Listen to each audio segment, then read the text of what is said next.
misaotra an'Andriamanitra zany isika ary makasitraka azy no ty fotoam-pivavahana androany izay rahantsika manompo an'Andriamanitra ity. Tonga eto isika, tonga mba ninona, tonga mba hanompo ny tompo, tonga mba hamevonatra an'Andriamanitra. Noho izany aoka tena ho amin'ny fonao rehetra mihitsy no hanomponao an'Andriamanitra amin'ny androany ity. Misy andretinamany reto izao hitarika antsika ho amin'ny fiderana, ho amin'ny fampona an'Andriamanitra.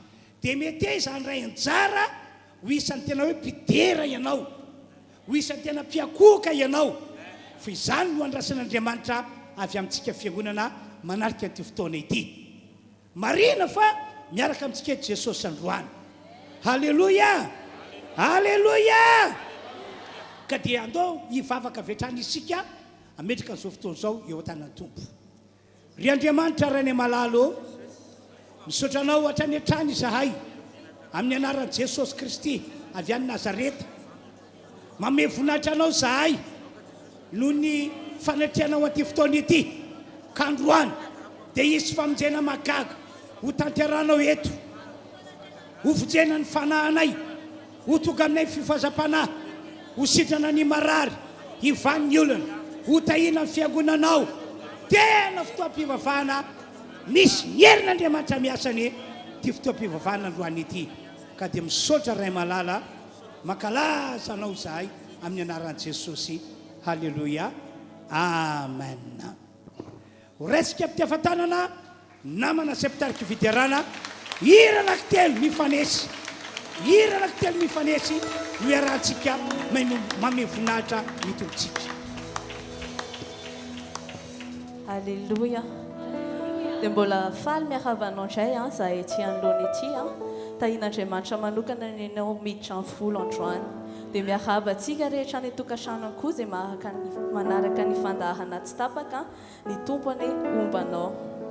Androany mialohan'ny tena hiderantsika dia te hampaheranao hoe matoa ianao tonga eto dia tsy amin'ny herin'ny tenanao fa ny fanahy masina no nitarika anao ho eto amin'ny fanatrian'Andriamanitra.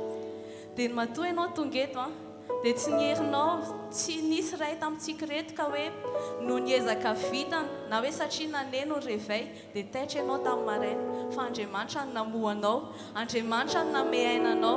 Dia izany mbola nahatongavanao eto amin'ity toerana ity. Ezekia raha ohatra ny hoe narary izy, nisy taona izy narary, dia niteny Andriamanitra taminazy hoe ho faty ianao. Dia nitalao mafy izy, nivavaka izy, dia namindra fo Andriamanitra dia nampitombon'Andriamanitra indray ny tombon'andro iainana. Dia ao amin'ny Isaia toko 7:30 andiny 7:20 raha sitraka ao dia ndao iara vakiantsika ny ten'Andriamanitra amin'ny anaran'i Jesosy. Isaia toko 7:30 andiny 7:20 manao hoe: fa ny fiainana tsy hita tsy mahasaotra anao, ny fahafatesana tsy mahadera anao, fa izay midina ny andavaka dia tsy mahazo manantena ny famarinanao. Ny velona dia ny velona ihany no hideranao, tahaka izao zao anio izao. Jehovah efa vonina hamonjy ahy ka dia hitendry lokangako ao an-trano Jehovah izahay amin'ny andro rehetra iainanay. Sarobidy ny fahavelomanao io androany, avy amin'Andriamanitra ny aina izay anananao io androany. Ao fahofain'i Jesosy ne raha manan-tanana ianao dao tsika hitehaka ho an'i Jesosy mihitsy tanantsika akasitraka anazy. Dia raha mety aminao dia ndao hitsangana. Dia io mbola fahafahanao io aina izay ao anatinao io ndao hideranan'i Jesosy indray androany. Ny tananao afaka mihetsika avy aminazy izany dia ndao hiderana anazy. Ny tongotrao raha mbola afaka mihetsika dia ndao hiderana an'Andriamanitra, fa mendrika izany izy. Tsarovo foana fa fahasoavana mbola natoy izao asy anao, ka mendrika loatra raha averina amin'Andriamanitra izay rehetra nomeny antsika androany. Ndao tsika tonga dia hideran'i Jesosy ny fahasoavan'i Jesosy natoy izao atsika.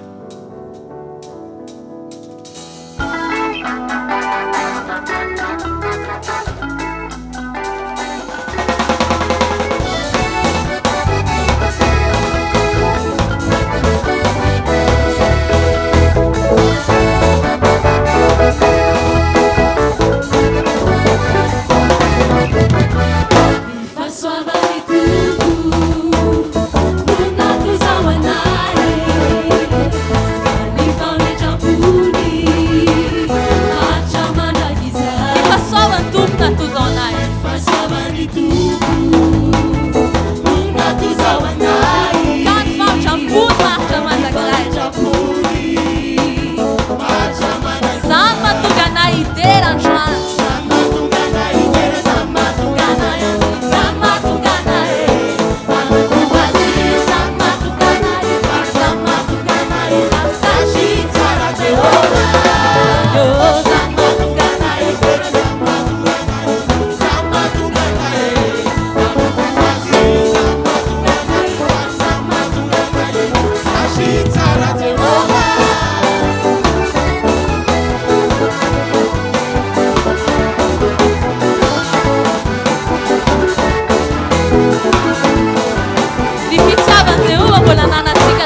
dia mbola fitahiny velomatsika isan'andro.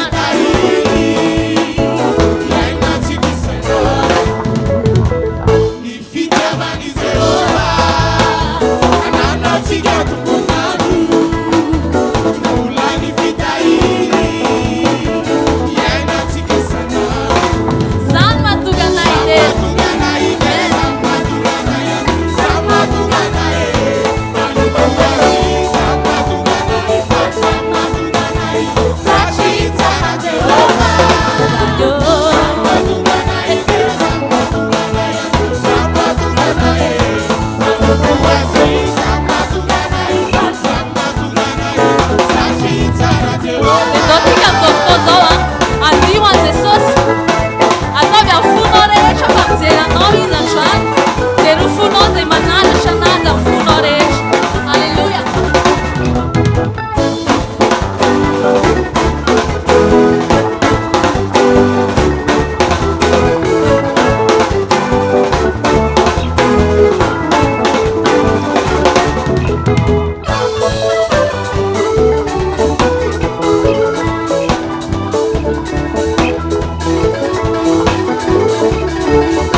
Resilatra ianao fa tena tsara aminao tokoa Andriamanitra dia mite hafa mafy an Jesosy. Halleluja, halleluja.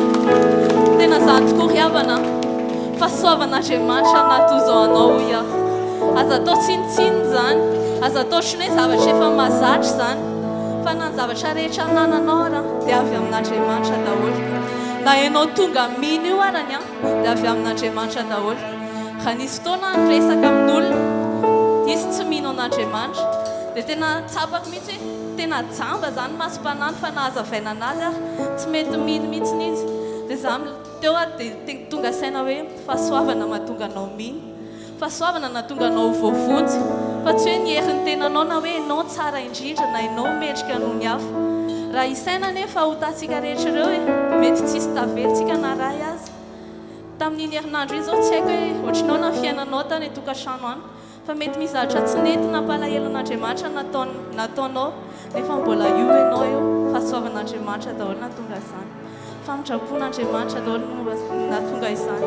Dia ndao mbola irayrayntsika androany ilay fahasoavan'Andriamanitra izay natoy zao azy anao dia ilazintsika hoe havazinao isamaraina ho anay ny famitraponao sy ny fitiavanao anay isan'andranao miay milazako hoe ampoanao ny fahasoa. Asantrato amin'ny feonao dia asantrato Jesus.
zay nomenao anahy androany dia mankasitraka mendrika loatra ianao ny andray izany filevana izany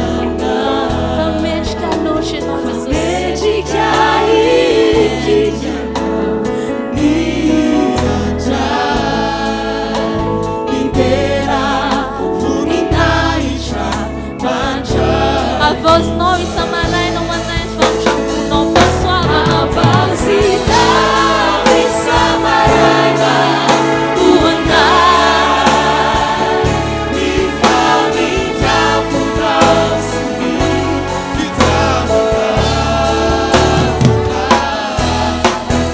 e sanada não via e casa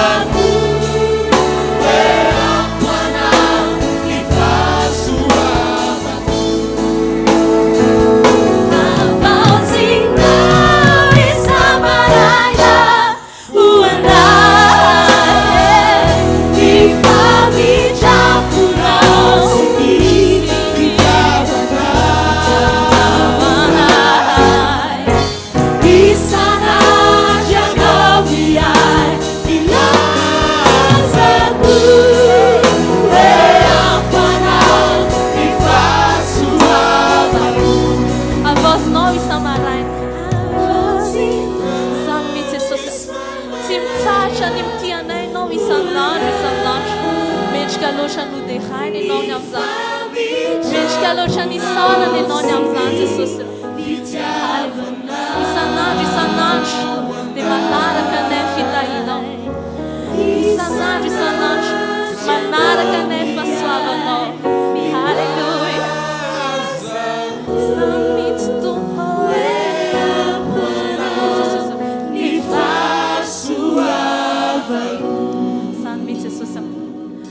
Eto izay androany mbola te hilaza aminao foana hoe misaotra mankasitraka tianay ny fitondranao tianay ny zavatra ataonao amin'ny fiainanay isan'andro raha misaina izahay Jesosy hoe ohatrany ahoana moa fiainanay raha tsy teo ianao raha tsy nisy ny fahatsaranao raha tsy nisy ny fahasoavanao dia tsy toy izao izahay tena tsinitsiny izahay tsy mendrika izahay nefa dia notiavinao ka androany izay hihira izany hatsaranao izany kikiky izahay ny ao anaty fonay hoe tsara loatra Jesosy satria raha misaina izahay tsy ny fiainanay rehetra hatramin'izay dia tena hoe fahatsaranao fotsiny no manaraka anay tsy izay nao safidy akory fa ianao no nanaraka anay fahatsaranao naka anay tany anaty lavaka dia rariny loatra Jesosy raha hihira zany hatsaranao zany izahay amin'ity androany maraina ity halleluja.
zao ihany fa natoky izy teo amin'ny fiainanao rehetrarehetra.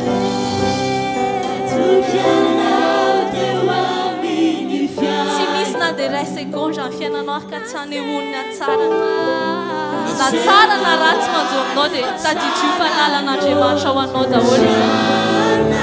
Isaky miaina ianao dia lazao fa tsara loatra dia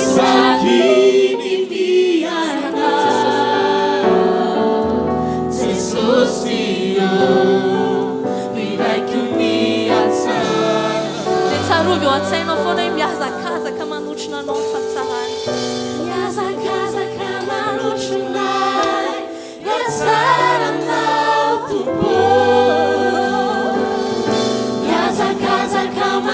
Ny fitiavanao Jesosy. Halleluja. Miazakazaka manotrona anay fahasoavanao.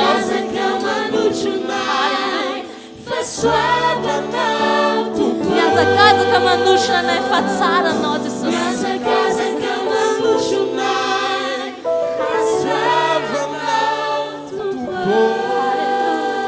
Misaotra Jesosy ny amin'ny fahatsaranao amin'ny fiainanay. Ataontsika hitehaka mafy ho an'ilay tompony fahatsarana. Atao mafy ihany mitehaka ho an'Andriamanitra. Samia mankatoerantsika tompoko dia mbola isaorantsika an'Andriamanitra izay fiarahantsika midera sy name voninahitra an'Andriamanitra izay. Raha tena tamin'ny fonao manontolo no nanaovanao ilay hira teo niaraka tamin'ireto mpitarika reto dia inoko fa faly ny tany an-danitra, tena ravo ny tany an-danitra. Ka amin'ny anaran'i Jesosy mijoro eto anaty an'Andriamanitra amin'ny eo anaty anareo ihany koa ao, tompany hitay anareo, any ny fahasoava lehibe amin'ny fiainanareo. Asiteka farasay mafy tompoko. Halleluja. Ny voninahitra dia ho an'Andriamanitra ireriany. Andaontsika amin'izao fotoana izao andre ny tenin'Andriamanitra indray dia izao no ambarako amintsika. Ao anatin'ny fotoana izay nambarako ny tenin'Andriamanitra, mitaonanareo ny ino fa hiasa Andriamanitra. Zao mantsy voasoratra ao anaty ity Baiboly ity, nandefa ny tenina izy mba asitrana ny marary, nandefa ny tenina izy mba nafaka andreo olona izay ao anaty lavaka izay nanagadrany fahavalo azy. Ho ahy manokana tena mino ny voalaza amin'ny Baiboly ao. Tomboka ihany koa anareo mba ino fa raha mino anareo dia ho hitanareo voninahitr'Andriamanitra, ho hitanareo voninahitr'Andriamanitra, ho sitrana izay marary. Ary na dia ny olana ho fiainanao io ary ho vahan'ny tenin'Andriamanitra izay mbara eto. Asoteka mabe tompoko. Halleluja.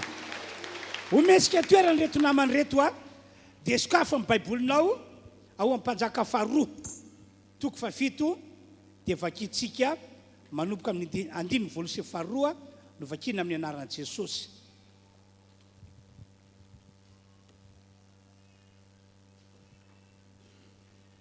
Mpanjaka faharoa toko fafito vakina manomboka amin'ny 1 dia mifarana amin'ny 12 ihany. Toy izao voasoratra. Fa ho kosa Elisha miaino ny tenin'i Jehova ianareo. Izao no lasain'i Jehova, raha mpitso toy izao dia ho sekely ray ny vidiny kopa tsara toto era amin'ny fahamarana, ary ho sekely ray koa ny vidiny vary rôdea indroa ny fahamarana ao ambavadin'ny Samaria. 12 fa namaly ny lehilahin'Andriamanitra le mpanafika malaza izay nitehina mpanjaka tamin'ny tanany, ka nanao hoe indro na dia anao varavarakely amin'ny lanitra aza Jehova dia isan'ny zavatra izany va? Ary hoy Elisha, indro hitany masinao indrindra izany nefa tsy mba hinananao.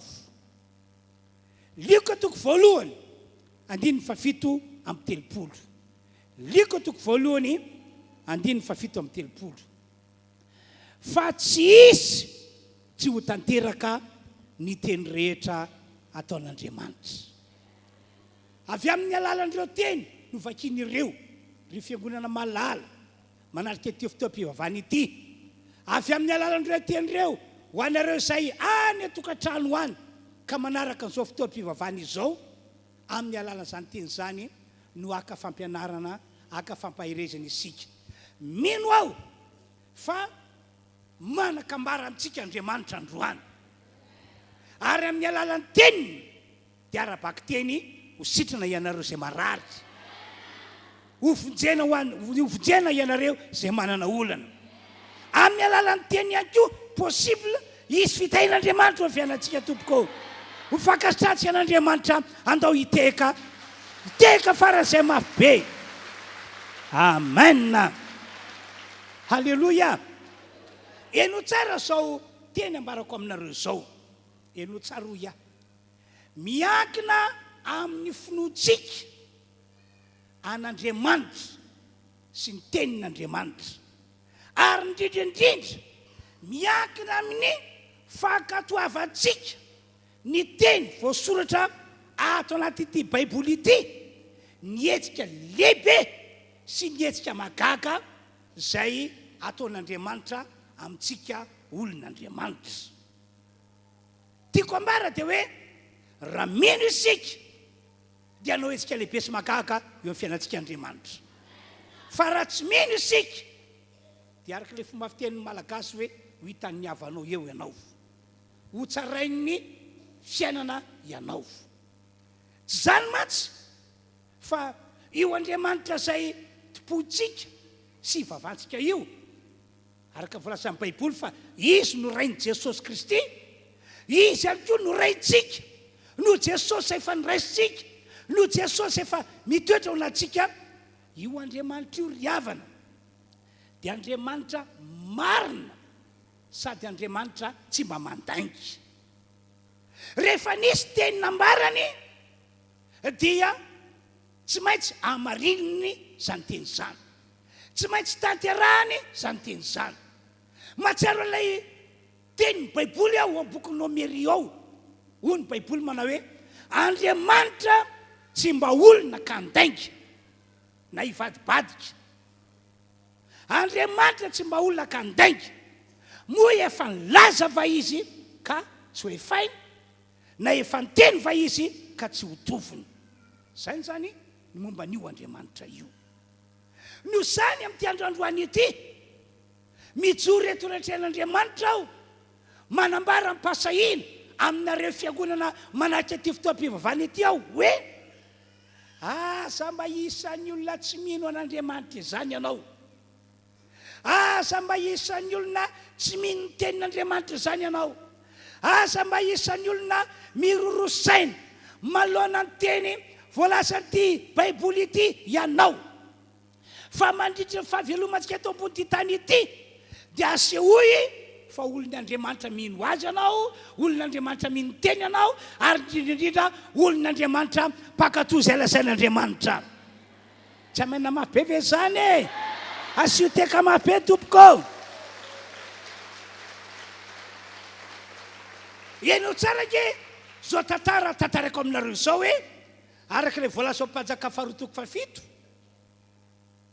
indray andro nanao fahirano ny tanànany Samaria ny mpanjaka ny Siria sy ny miaramilany rehetra ny fahirano nataony dia izao tonga ny miaramila Siria rehetra nitoby nanodidina ny tanànany Samaria miaramila be dehibe mihitsy no nitoby nanodidina ny tanànany Samaria dia inona nitranga tamin'izany fotoana zany ny olona tao tanàna tsy afaka nivoaka mba hindeha hitady sakafo any ivelany ny olona tany ivelany tsy afaka niditra tao tanàna mba hitondra sakafo na vatsy ho an'ny olona ka rehefa nandeha ny fotoana lany ny vatsy tao tanàna Samaria anka na hery vaika be tao amin'izany tanàna Samaria zany ny mosary ary miporofo fa tena na hery vaika be mihitsy ny mosary hoy ny baiboly ao mpanjaka faharotoko fahenina andeny fahina amby roapolo ka hatramin'ny dimy fahasio amby roapolo fa lasa ny fampinanjanaka mihitsy ny vehivavy tao tanàna tsy miditra amin'izany tompoko ny olona fa matody tsy maintsy niditra tamin'izany satria efa tena enjana ny herin'ilay mosary tao amin'ny tanàna Samaria.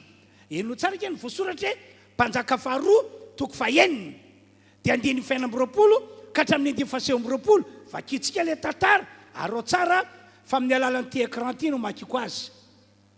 Ara nitsangana teny ambony manda ny mpanjakan'ny Israely dia nisy vehivavy nitaraina taminy hoe vonjeo ary mpanjako tompoko.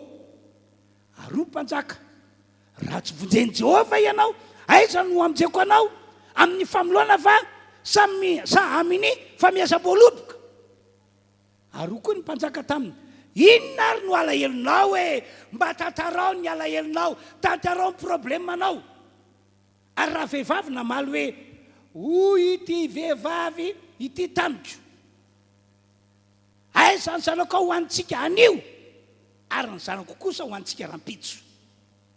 Ka dia nandrahonay ny zanako ka nohaninay rovavy ary noho ny apitso dia oso taminy aiza kosa ny zanakao mba ho antsika fefa lany ny aky. Kanjo ivoasoratra io nafeniny ny zanany. Zany ny zavatra nitranga tao amin'ny tanànany Samaria. Isara le fatompandriamanitra riavana, isara na tompandriamanitra tsy to ilay andriamanitra topotsika ankehitriny. Fa tamin'ny andro anankiray tsy nampozina dia nanapa-kevitra io andriamanitra io fa tsy maintsy amonjy ny vahoakany tao Samaria. Nanapa-kevitra izy hoe tsy maintsy ho vonjeko ny vahoakako ao Samaria. Dia inona ho ianao no nataon'Andriamanitra tamin'izany fotoan'izany? Ho fampaherezana ny olona aloha dia niantso ny Elisa mpanompon'Andriamanitra, ny tompandriamanitra tsy to. Elisa vi anao fa ampitondraiko teny, ampitondraiko faminaniny, ampitondraiko afatra, ampitondraiko vaovao mafaly ho ambaranao ao amin'ny tanàna Samaria ho an'ny vahoaka ao Samaria. Dia zao lay teny mpanjaka faharoa toko fahavita-dimy voalohany hoy Andriamanitra laza aza mbola vonoina io soratra io zao ny teny lazao ao an-tanàna, lazao am-ponina rehetra fa rampitso dia rampitso ihany dia anao famonjena lehibe eto amin'ny tanàna Samaria ao, anao fagagana ho fanavotana ny mponina ao amin'ny tanàna Samaria ao. Ka rampitso dia rampitso ihany dia ho sekely ray monja ny vidiny koba tsara toto indro ndray mandeha famarana, ary ho sekely ray monja tahaka izany akoa ny vidiny vary ordea indro ny famarana ao ambavadiny Samaria.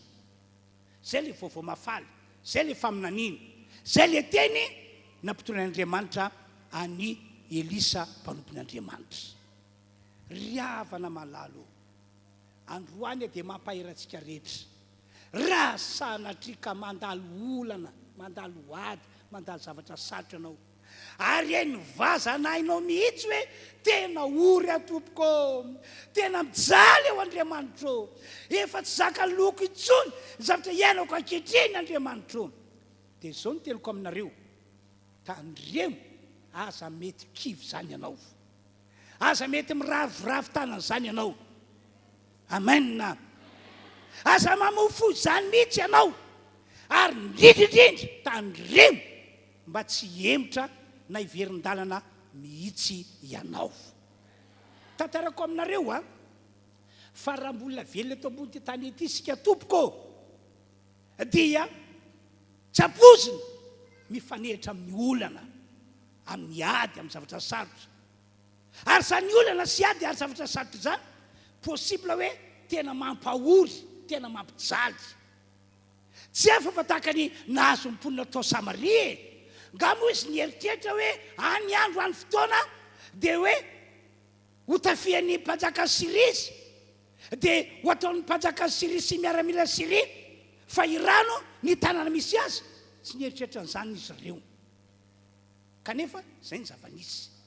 Tahaka ny zanak'Israely ihany koa raha niala tany Egypta dia Andriamanitra no nitondra azy niala tao Egypte. Andriamanitra no nitondra azy na amin'ny andro na amin'ny alina ho any amin'ilay tany todradrony sy tantely. Tsy noeritreretiny zanak'Israely zany mihitsy hoe hifanetra amin'ny olana amin'ny ady amin'ny zavatra sarotra zareo. Kanjo tsy indray mandeha na indroa na intelo na inefatra ny dimy amanenina fa imbetsaka ny zanak'Israely no nifanetra tamin'ny olana ny ady ary ny zavatra sarotra. Ohatra tojo ranomasina mena ry zareo, olana ngely zany. Tantara moa ka dia tantaraina fa zavatra nitranga tamin'izany fotoana zany tena hoe olana tsy zaka ny atoto. Ho aiza ny tany aleha, aiza ny tany ombany. Zany no antony natonga azy ireo voaterina metsina Mosesy mihitsy, nanakina ny fotonan'Andriamanitra ary ny sasany. Ohatra ihany koa tojo tany efitra ny zanak'Israely, tany tsy misy rano, tany tsy misy sakafo. Ry zareo nefa tsy hoe lehilahy lehibe matanjaka daholo no nandeha tamin'izany fotoana izany, fa niaraka tamin'ny vadiny, niaraka tamin'ny zaza amam-behivavy, niaraka tamin'ny ondry amanosy. Ohatra ihany koa tonga tao alohan'ny mandan'i Jeriko. Ohatra ihany koa no sakanan'ny Amalekita sy sisa sy ny sisa. Zany hoe raha mbola eto ambony ty tany ety isika dia zany ny zavatra mety hitranga eo amin'ny fiainantsika. Fa zao ny teny, tsy azontsika atao ny kivikivy na miraviravin-tanana na ny mamoy fo, tsy azontsika atao mihitsy.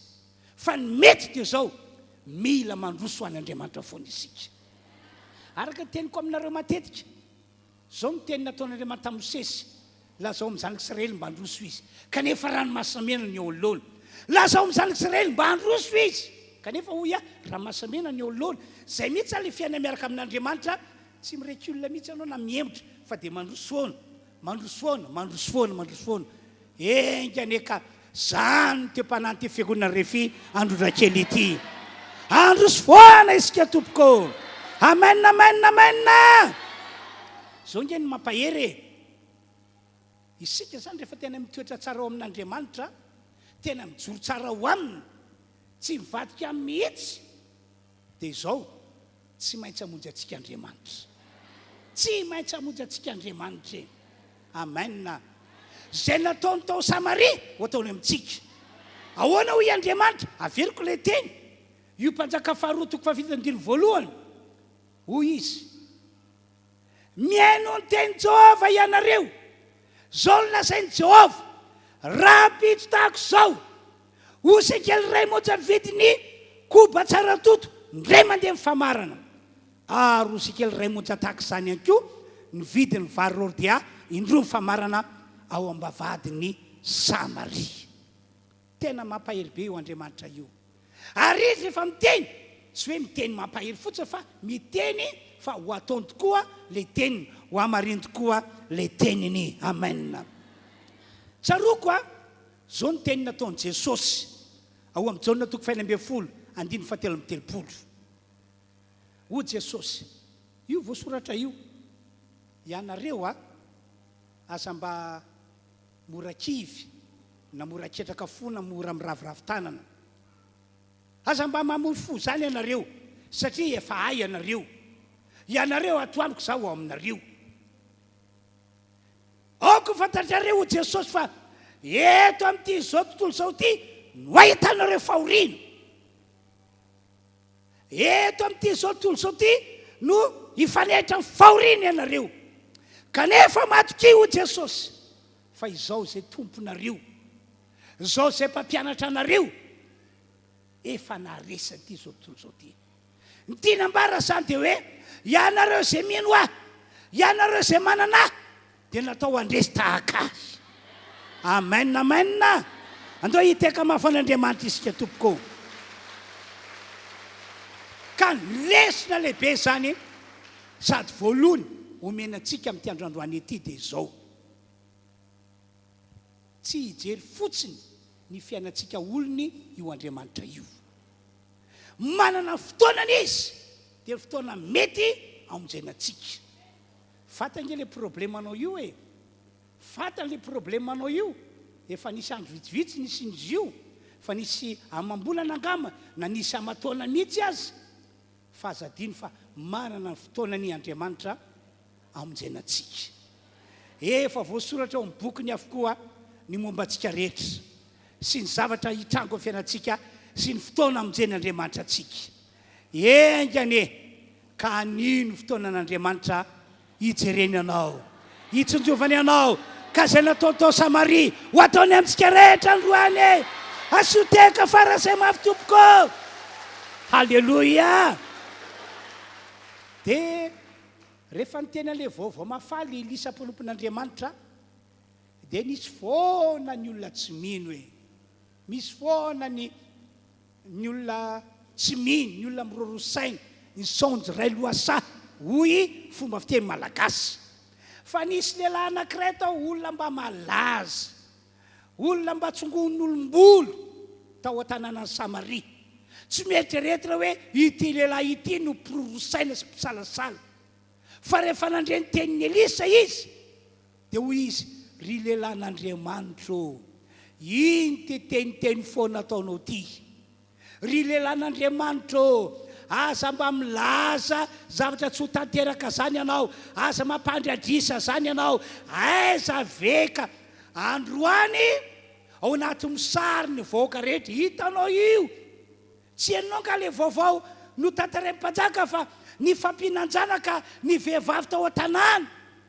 Tsy hainao ka ny vaovao fa kivy tanteraka mpanjaka ka vity ny lambany, niosin-davenina izy. Androany no nisy ho zany rehetrarehetra zany.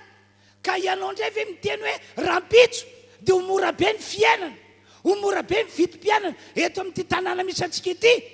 Aza mba miteniteny foana ry lehilahin'Andriamanitra, mba dinio ihany zay tokony tenenina. Tsy nino izy, nirorosaina izy. Ary zao ny teniteny foana nataony, na dia anao varavarakely amin'ny lanitra aza ve Jehova dia isan'ny zavatra zany va.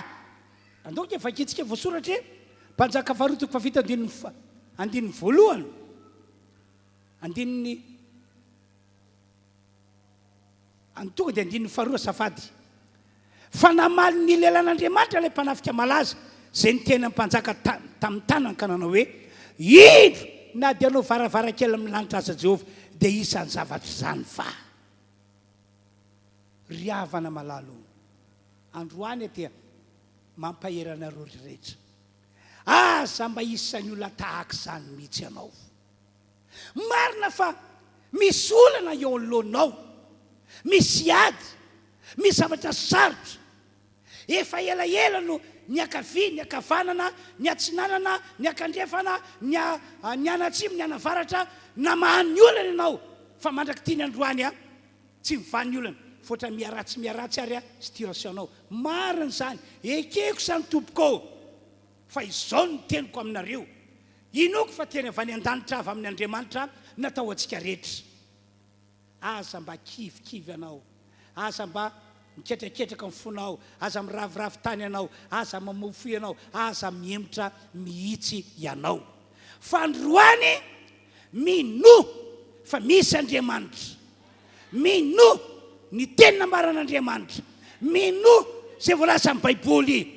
Androany mijoro atao anatrehonareo amin'ny anaran'i Jesosy. Andriamanitra ane, anao zavatra lehibe amintsika, ho tanteraka amin'izay mino anay izany.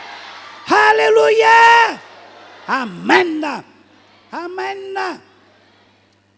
Ry havana malala, raha sanatrika misy amintsika mirorosaina tokoa amin'ity androandroany ity, misalasala be mihitsy izy, ka lasa manao an'Andriamanitra tsy misy, na manao ny tenin'Andriamanitra ho tsy marina.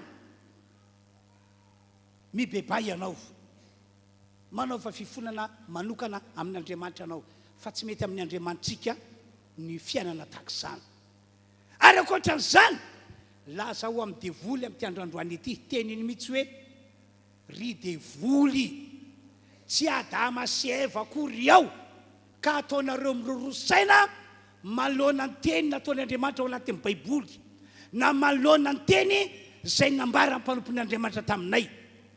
Satria ny devoly matsy tonga tao amin'ny Saidena ry zareo dia nanatona any Damaseva dia nampirorosaina azy ireo nampisalasala azy ireo hanka dia arabaky teny nirorosaina tokoa i Damaseva tsy nino ny teny nataon'Andriamanitra ntsony zareo fa leony nino ny teny nataony divoly dia vita ny divoly zany mission dia zavatra tahak'izany ihany koa zany no kasain'ny divoly ho tanterana amintsika fa mijoroa ianao laza ao amin'ny divoly hoe asafady ry divoly fa tsy Damaseva akory aho ka ataonao mirorosaina tahak'izany fa zao mino an'Andriamanitra sy ny teniny ao amen dia lazao amin'ny divoly ihany koa hoe zange olon Jesosy olon Jesosy no zany dia manana fahefana manohatra anao ary divoly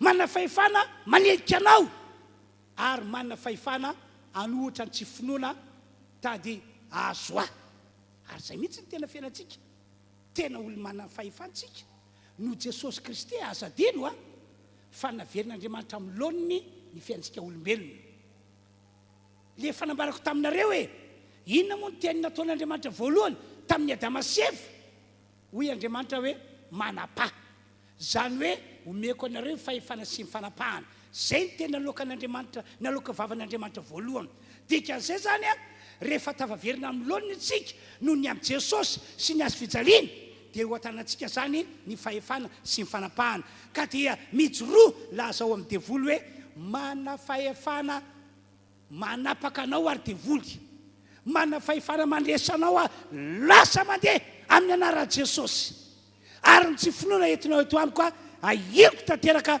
amin'ny anaran'i Jesosy amen zao matsy ny zavatra ratsy ateraka ity fisalasalana ity na ny firoroana saina le tsy vitany hoe tsy miasa amintsika tsy miasa eo amintsika mitondra zavatra lehibe sy magaga Andriamanitra rehefa mirorosaintsika na rehefa misalasala rehefa tsy makatony teny voasoratra ao anaty baiboly ity tsy mijanona fotsiny amin'izay fa le firoroana saina le fisalasalana le tsy fankatoavana ny teny dia mitondra ozina tena mitondra ozina tamin'ny fotoana zao nanambaran'ny Elisy fa rahampitsy toy zao hoy izy hosikely ray monja vidiny vary ordea indroa famara no mba vady Samaria ary hosikely ray monja ihany koa vidiny koba tsara toto ndray mandeha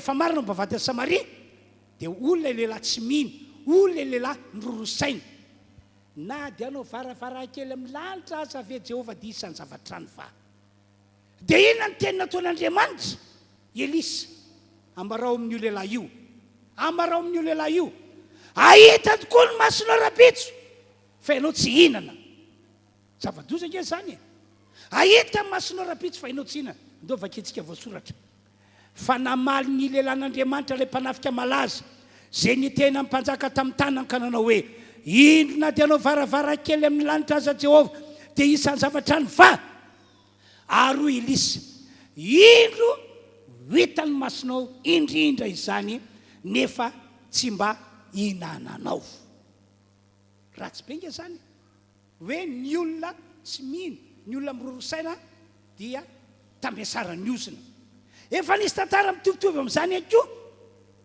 nitranga tamin'ilay lehilahy atao hoe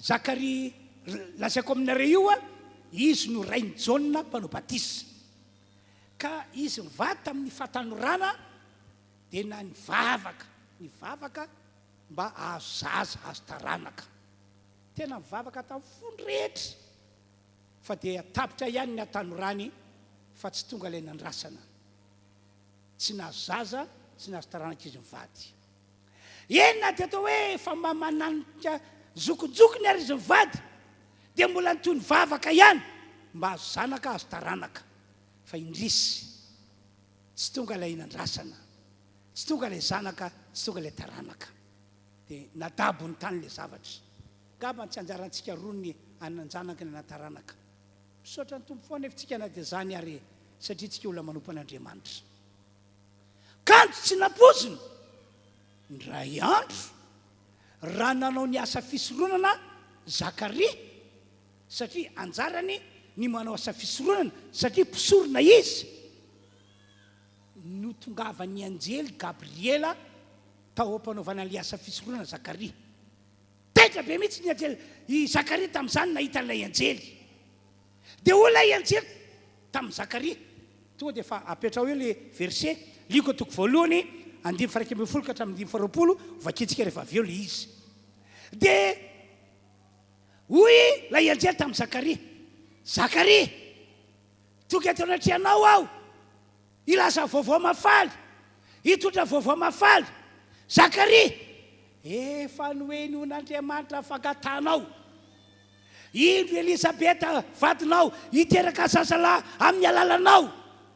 Tozao sy tozao ny momba an'io zazalahy io. Dia taitra be Zakaria. Dia teo indrindra no nisehony hoe tena norosaina tapoka teo raha ty lehilahy ity, ny salasala tapoka. Dia ahoana ho izy? Azafady, ahoana no afantarako fa marina zany lazainao zany. Zany nge efa antitra e, vadiko nge efa antitra e.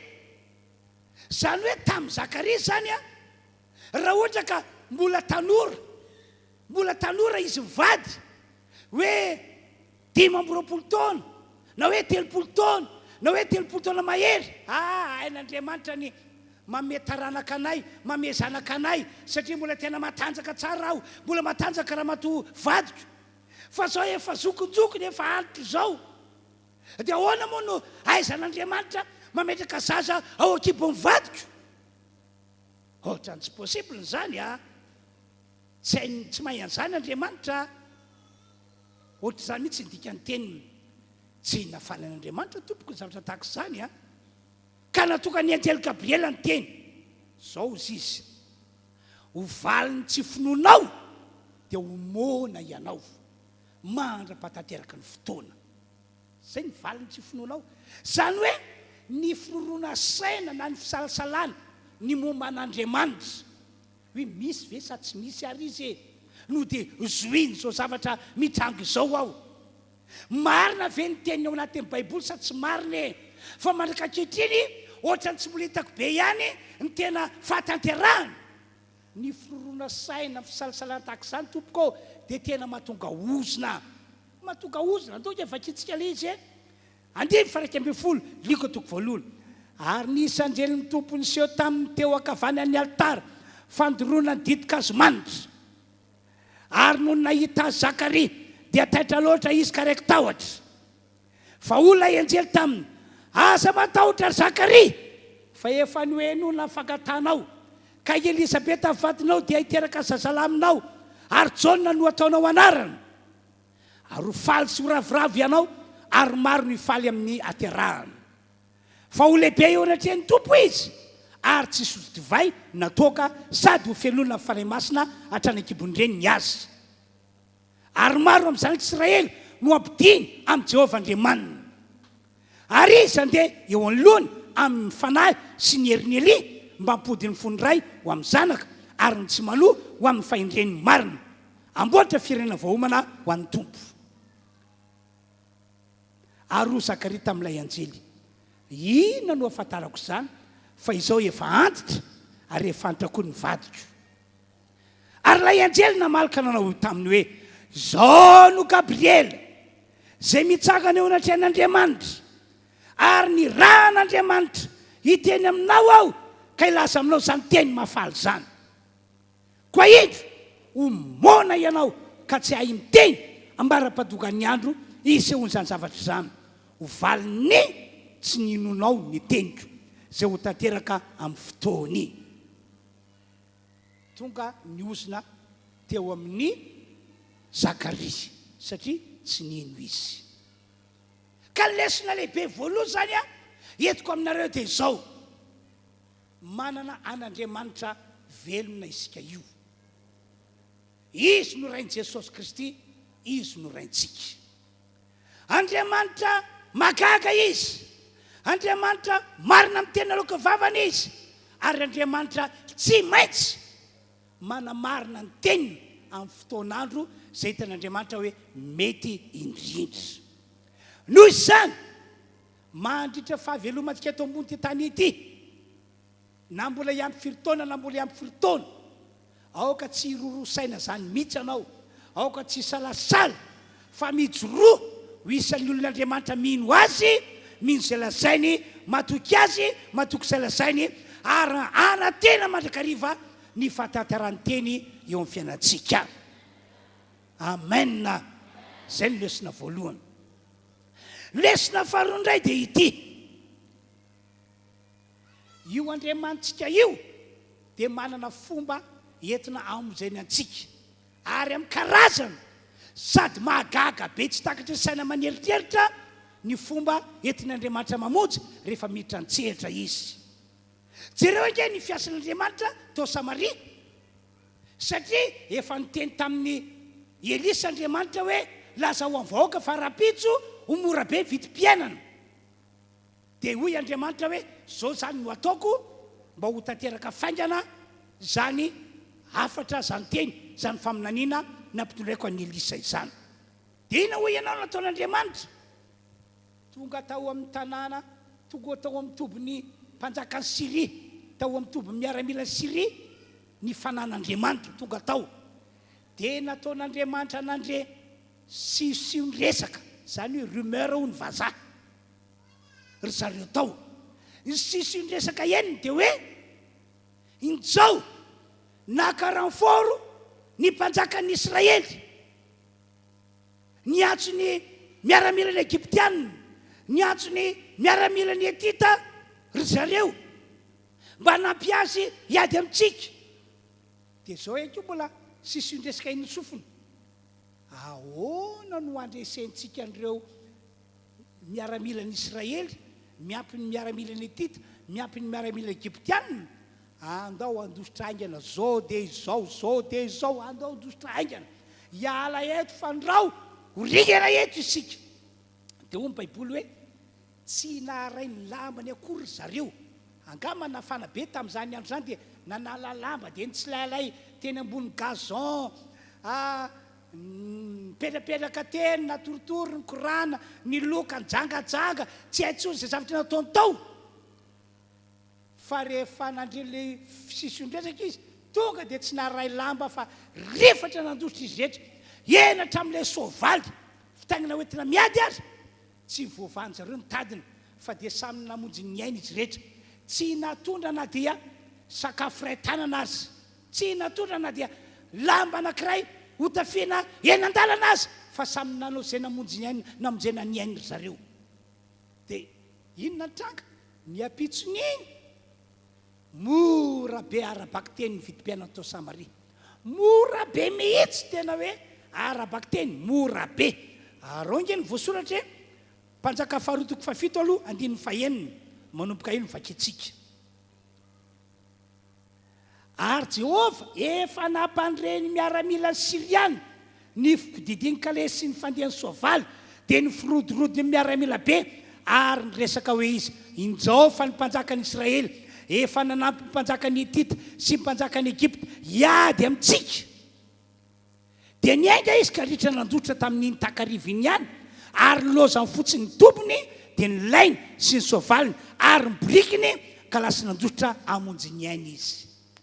Rehefa tena misaintsaina zany anao dia tena tokony hiaiky asakasaka zay mbola rorosaina, fa tena miasa Andriamanitra, tena mahay zavatra magaga ho famonjenantsika Andriamanitra. Vita ny mandefa sisondresaka, vita nandefa rumeur mba tokany olona tahotra ka dia nandositra namonjy ny aina. Dia lasa mora be ny vitim-piainana tao Samaria. Dia inona ny tranga? Andao vakina vetrany voasoratra. Mpanjaka faharotoko fafito dia faina ambin'ny folo. Dia nivoaka ny olona ka namabo ny tobon'ny Siriana, koa ny koba tsara toto eran'ny famarana dia sekely ray monja ny vidiny, ary ny vary rodiandro ny famarana dia sekely ray ihany koa ny vidiny, araka ny tenin'i Jehova, tanteraka ny tenin'Andriamanitra. Andiny fafito ambin'ny folo. Ary ilay mpanafika malaza zay ny tena mpanjaka tamin'ny tanana dia notendreny ambina vavahady. Zany hoe notendreny mpanjaka zany io lela malaza be le olona mpirorosaina io, andaonao mandamina vavahady izara sakafo amin'ny olona, fa noana be ny olona ka so ifandrombaka be eo. dia ina voasoratra ary vitsakitsaka teo mba vady izy ka dia maty araka nolazainy nolazainy ny lehilan'Andriamanitra dia ilay nolazainy raha nidina tany aminy ny mpanjaka koa dia tanteraka ilay teny nolazainy ny lehilan'Andriamanitra tamin'ny mpanjaka hoe raha maraina toy izao ao mba vady Samaria dia sekely ray monja ny vidin'ny vary ordia indro ny famarana ary sekely ray ihany koa vidin'ny koba tsara toto era ny famarana ka izany mpanafika malaza zany namaly ilay lehilan'Andriamanitra hoe indrona dia anao varavarakely amin'ny lanitra aza Jehovah dia isan'ny zavatra zany fa ho ilisa indro hitany masina indrindra izany fa tsy mba hinananao toy izantsika ihany le teny ary dia toy izany no nanjo azy fa ny olona nanitsaka azy teo mba vady ka dia maty izy ratsy fefara lay lehilahy tsy mino lay lehilahy mirorosaina kanefa mba olon'Andriamanitra ihany ry havanao androany Andriamanitra dia mampitondra vaovao mafaly fa amonjy antsika izy anao zavatra lehibe amintsika izy satria efa hitany manjoanao efa hitany zavatra ratsy mahazo anao be dia be mihitsy ireo zavatra netidevony ny ataky anao dia amonjy antsika izy ka zao zany tsodrano ataoko ary faminaniana raha teo ihany koa le izy ola ianjely tamin'ny Zakaria fa izany ihany koa ny teny ataony amintsika asa matahotra ry fiangonana ry fiandrona kely fefa noenon'Andriamanitra ny fangatanao aleloia ka amonjy anao Andriamanitra amin'ity taona ity amonjy anao Andriamanitra amin'ity taona ity fanampiny ho tanterahan'Andriamanitra amintsika rehetra isambatan'olona toga eto na dia nareo sambany azo toga eto hoe reo zavatsoa nandrasanao tamin'Andriamanitra tamin'ny taona lasa kanefa tsy tanteraka amin'ny anaran'i Jesosy ho tanteran'Andriamanitra aminao anesany ho tanteran'Andriamanitra aminao anesany zay rehetra mindy aoka hiteka farazay mafibe atao mafian'ny teka dia izao ihany koa ny teny mbola ampiton'Andriamanitra iandroany ody fifaliana ny ranomasinao ho anareo zay latsa-dranomaso tamin'ity androandroany ity na omaly na tatoato tsy niafina tamin'Andriamanitra ny ranomasinao hitan'izany dia hoy izy androany ody fifaliana ny ranomasinao fisaorantsika an'Andriamanitra dia mbola hiteka farazay mafy hatrany hatrany isika Jesosy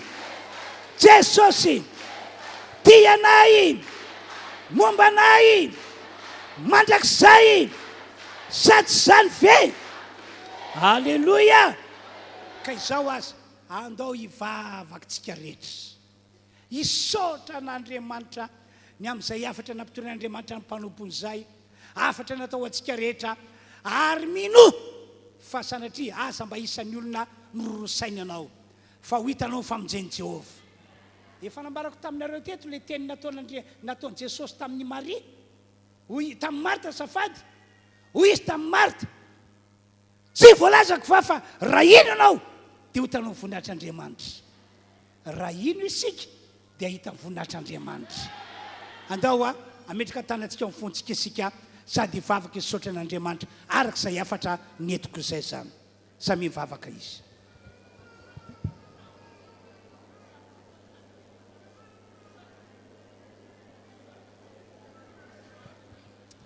misaotra anao Andriamanitra misaotra anao ry ilay tsy to ry ilay tompo izao rehetra izao fa avy aminao ny fotoam-pivavana androany ary dia niteny taminay ianao nampahery anay ianao ka dia misaotra misaotra misaotra misaotra misaotra Andriamanitra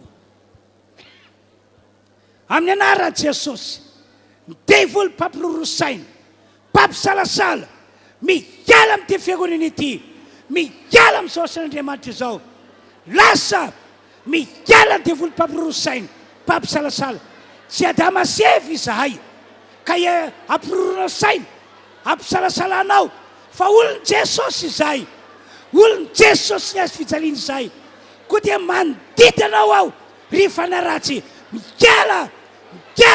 miala eo aminay misaotra ry Andriamanitro makasitraka anao ry lay tsy toa omena voninahitra mandrakizay ianao misaotra misaotra misaotra misaotra anao Andriamanitro fa magaga ianao magagy anao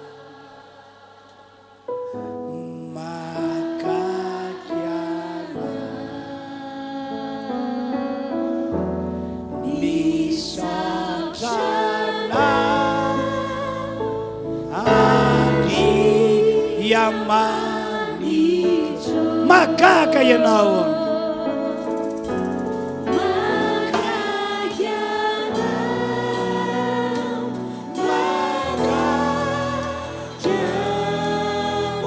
magaga ianao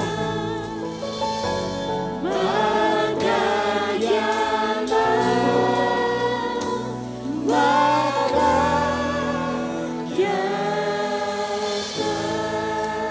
misaotra tompo fa dia nanendry ahy ianao ho mpanompo nitondra zany afatra zany ho an'izao fiangonana zao ka dia mekoko anatrehanao ao fa dia tafita somatsara ny afatra ary ny fiangonanao kosa dia tonga nahery ka dia hitoetra amin'ny finoana mandrakariva mandritra ny androm-piainany ary ilay tsodraninao toko teo dia ho hamarinonao eo amin'ny fiainany ho hamarinonao amin'ny mpianakavy rehetra misaotra tompo alleluia amen deo tsika teka mafy any tompo alleluia dia fa mandeha be ny fotoana andeo sika hitondra ny fanatitra hitondra ny fanomezana dia manomeza amin'ny fonao rehetra amin'ny fonao manontolo tanterao ihany koa ny ampahafolokarena ny fanomezana ny fanaovana ampahafolokarena dia endrika anankiray entinao milaza fa mino an'Andriamanitra ianao ary mino ny voalazan'ny baiboly ianao ka dia mandrositsika ety anoloana ety zany ka ao anatin'izany ihany koa nefa ianareo izay teram-panahy hitondra n'ilay fanohanana ny émission radio sy télé hitantsika eo anoloana io miboaty ho anareo mandrotra toeram-pahafolokarena dia afaka mitondra kanefa koa raha tsy tondra ny ampahafolokarena ianao fa zay fotsiny azonao tolotra mandrosoa fa zava-dehibe ny fanomezana ataonao hiderany tompo isika ao anatin'izany rehetra izany tompoko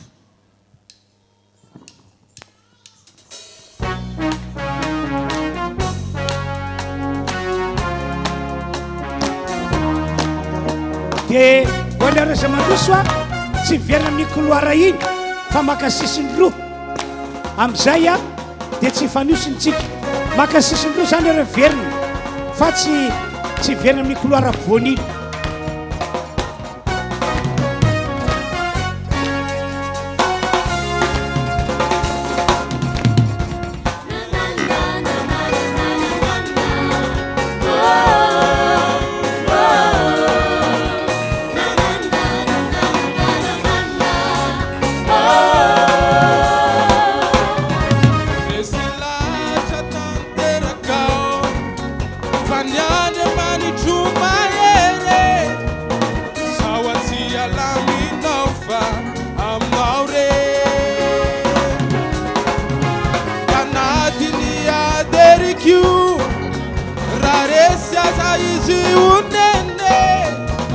Sono a perimberi quasi fa manate Fammi giampune via già non fa sua bagnazza si urla Viti ci missi faranno a lei bene andare si sta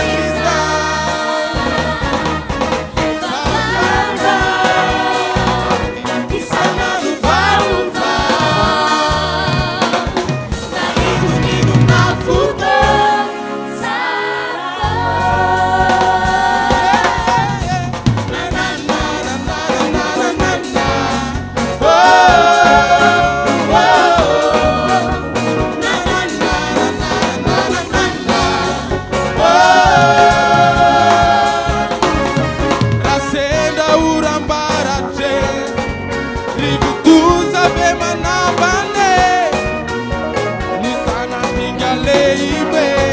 tsy maintsy ale raha milo reraka ny saiko rofirofy mitoloko e sono aveliko lazaiko ao ampo famindrampo ny fiatrano fahasoavana hatsarany tsy ola di tsy misy faranina lehibe arany tsy sotriza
dia mbola atao mafiany tehaka zajanona zajanona toizy zany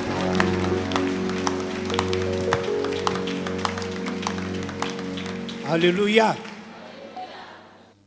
zay zany fa andeo tsika tsangana misaotra an'Andriamanitra